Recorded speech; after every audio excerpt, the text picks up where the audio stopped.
First you add 2 bags of mixed vegetables. Ah, delicious. Did you hear that?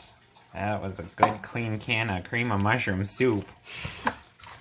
Mix that up with your hamburger and your vegetables, and then you got your base.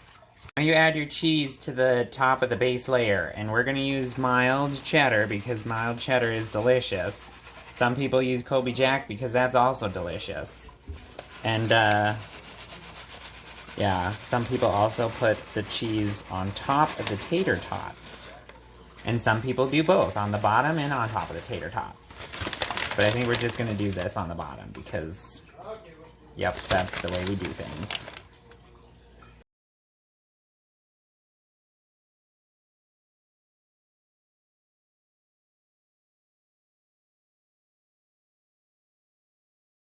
Okay, and now that all your potatoes are on, you're gonna put it into the oven for 350 and an hour. And if it's not done by then, well, then